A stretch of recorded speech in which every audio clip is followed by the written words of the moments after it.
Olá, turma boa do sétimo ano, professor Adriano para mais uma videoaula de Educação Física. Eu espero que vocês estejam todos bem, né? Hoje vamos ver um conteúdo, vamos estudar um tema, pessoal, que é riquíssimo tanto na parte esportiva como também na parte cultural, né? Por quê, professor?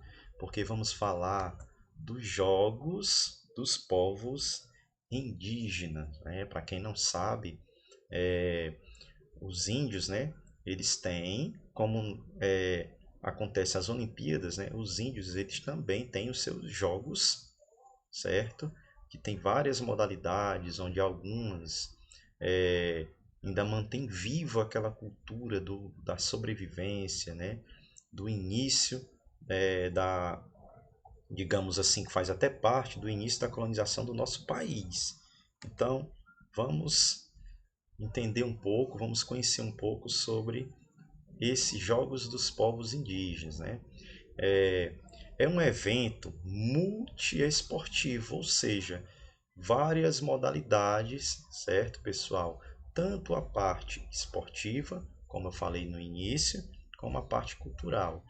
Criado em 1996, através de uma iniciativa indígena brasileira, certo?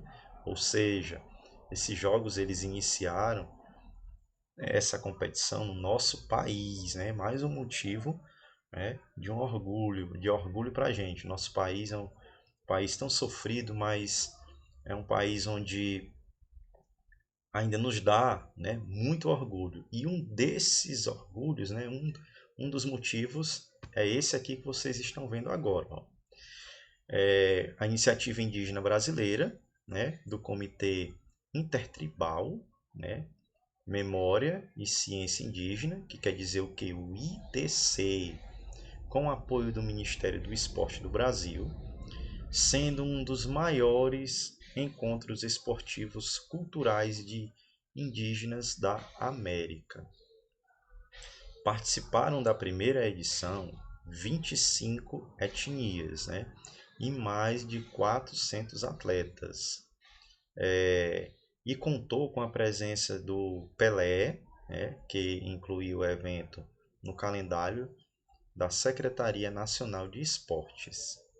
Ok? Então, vocês viram aí que tiveram o apoio, né? Então, o apoio que necessita para começar através das políticas públicas, digamos assim, também, no nosso país, que também um atleta Pelé, que é conhecido mundialmente. Né? Os jogos foram realizados na cidade de Guairá, certo? No Paraná, em outubro de 1999, no caso, os segundos jogos, e teve a participação de 31 etnias e mais de 600, né, atletas. Vocês estão vendo que a primeira, vamos voltar um pouquinho aqui, ó. A primeira nós tivemos a participação de 25 etnias e 400 atletas. A segunda edição, olha aí o crescimento, ó, 31 etnias e mais de 600 atletas, né? É um evento que só cresce, né? O critério para a participação desses jogos é a força cultural das etnias, considerando tradições como a língua, a dança, os rituais, os cantos, as pinturas corporais, o artesanato e os esportes tradicionais. Nós temos aqui algumas imagens, ó, cabo de guerra, corrida de toco, né, de tora, arco e flecha, alguns esportes tradicionais da cultura do povo indígena. Então, dando sequência, as modalidades esportivas dos Jogos dos Povos Indígenas, certo? Nós temos as seguintes: arco e flecha, né? O arco e flecha é uma prova individual masculina. Cada atleta terá o direito a 3 tiros, né? O alvo será o desenho de um peixe e a distância será de aproximadamente 30 metros, né? A contagem de pontos reunirá a soma de acertos em cada área do alvo, né? Com a pontuação variadas e previamente definida pela comissão técnica. Então nós temos aqui, ó, a imagem do peixe. Tá um pouquinho pequeno, mas dá para observar que o peixe eles dividem em partes, né? E cada parte tem uma pontuação, tem uma numeração diferente. Aqui nos três tiros, eles vão somando essa pontuação, né? E assim tem o resultado de quem é o vencedor da competição de arco e flecha. Outra modalidade que é bastante conhecida, né? Quem acredito que vocês já tenham até tido o prazer de participar em algumas aulas de educação física ou recreação, ou na semana cultural, né, dessa modalidade que é o cabo de guerra, pessoal. Modalidade praticada para medir a força física. O cabo de guerra é muito aceito entre as etnias participantes de todas as edições dos jogos, como atrativo emocionante, né, que arranca manifestações da torcida indígena e do público em geral. Cada delegação poderá escrever no máximo 2 equipes, no caso, uma masculina e uma feminina, composta de 10 atletas e 2 reservas. Então aqui, ó, a imagem da competição de mulheres, né, e dos homens. Ok? Então, o nosso famoso cabo de guerra, ele também faz parte dos jogos dos povos indígenas, né? Bem interessante, também é uma modalidade bem legal de se ver e de praticar. Dando sequência mais, né, outra modalidade, a canoagem. A canoagem, pessoal, cada delegação deverá inscrever uma equipe de 2 atletas. A prova será realizada em um rio ou um lago aberto. O vencedor será aquele que, pela arbitragem, a partir da passagem da ponta da proa, né, a ponta da canoa, ultrapassar a linha demarcatória, certo? Então a canoa é bastante utilizada ainda pelos índios, né, com relação à sua sobrevivência, à prática da pesca. Outra modalidade é o atletismo. Os 100 metros, cada delegação indígena pode escrever no máximo 2 equipes, uma masculina e uma feminina, composta por 2 atletas. O número de séries, né, de largadas eliminatórias, no caso as baterias, será definido no Congresso Técnico de acordo com o número de atletas inscritos. Classificação, né, para as séries subsequentes, ou seja, eles irão quem vai passar de fase, né, até chegar ao resultado final, somente os primeiros colocados de cada largada, de cada bateria, de cada série anterior, até chegar à série, né, da largada final. Outros detalhes serão definidos no Congresso Técnico, onde cada povo participante pode ter 2 representantes. Então, o atletismo também faz parte dessa competição indígena. E a corrida de tora, né? Essas atividades são realizadas sempre com 2 toras praticamente iguais, né? Mesmo peso. Os participantes se dividem em 2 grupos de corredores rivais, cabendo apenas um atleta de cada grupo carregar a tora, revezando-se em um mesmo percurso. As corridas realizam-se no sentido de fora para dentro da aldeia, nunca dentro para fora, ou mesmo dentro dela.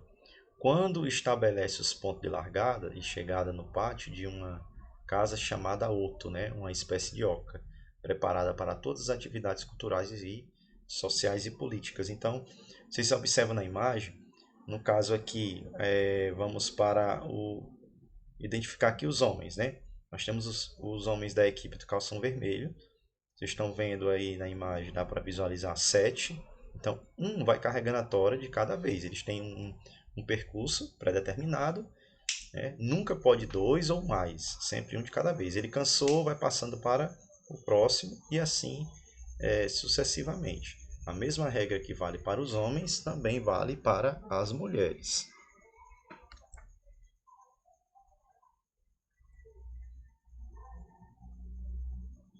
E o futebol de cabeça? Futebol de cabeça é uma espécie de futebol em que o chute só pode ser dado usando a cabeça. Isso mesmo, pessoal. Eles não podem utilizar os pés, somente a cabeça. É disputado por duas equipes que podem possuir 8, 10 ou mais atletas e um capitão. É realizado em um campo de terra batida para que a bola ganhe impulso, né, para que ela quique. E o tamanho do campo é semelhante a um de futebol, né, um campo normal de futebol. E conta com uma linha demarcatória ao centro que delimita o espaço de cada equipe. Então, nós temos aí o futebol de cabeça.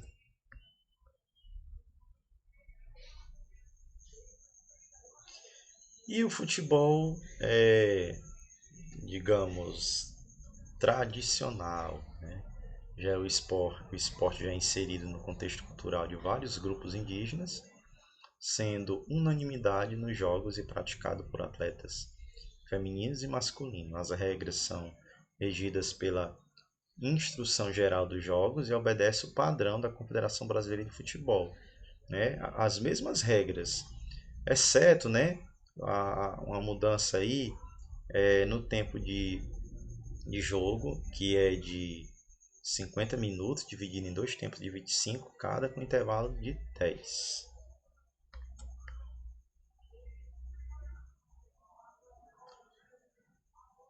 E o arremesso de lança, ok? O arremesso de lança é uma prova individual realizada apenas pelos homens. Nos jogos, a contagem dos pontos é feita de acordo com a distância alcançada, ou seja, vence aquele que atingir a maior distância. As lanças são cedidas pela Comissão Técnica de Esporte e fabricada de madeira tradicional usando madeira rústica. A adaptação desse arremesso, né, desde os primeiros jogos, é objetivo a distância e não o alvo. É uma espécie de lançamento, né, pessoal? O arremesso do dardo, né? Como se fosse a prova do dardo. Só que o material que é utilizado nessa lança não é o material do dardo, é um material mais moderno, viu? Eles mantêm ainda a questão cultural, né?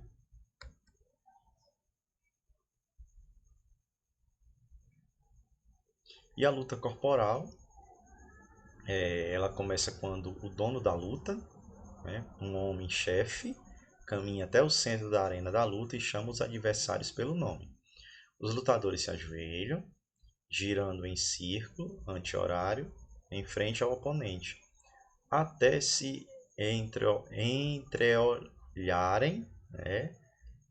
Trocarem, digamos assim, os olhares, se encararem, olhar olho no olho, uma espécie de um desafio, né? E se agarrarem tentando levantar o adversário e derrubá-lo no chão. Então, vence quem derrubar o adversário no chão.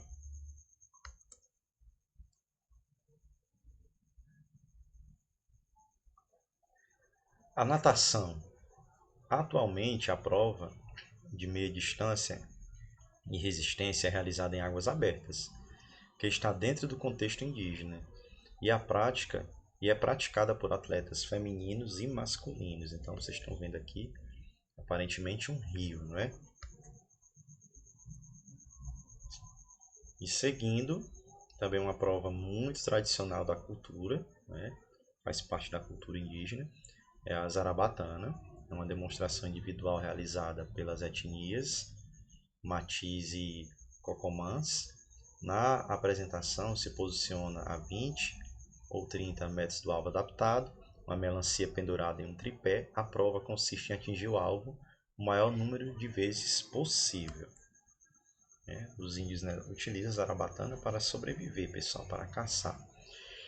E o Rocrã, jogo coletivo tradicional praticado pelo povo Kayapó, do estado do Pará, jogado em um campo de tamanho semelhante ao de futebol, se desenvolve entre duas equipes de 10 ou mais atletas de cada lado, onde todos usam uma espécie de borbuda, né, um bastão, cujo objetivo é rebater uma pequena bola, né, um coco, que ao ultrapassar a linha de fundo, seu oponente marca o ponto. Então, bem simples, né? Bem fácil de entender, né? Que dá para até adaptar e vivenciar na prática a educação física.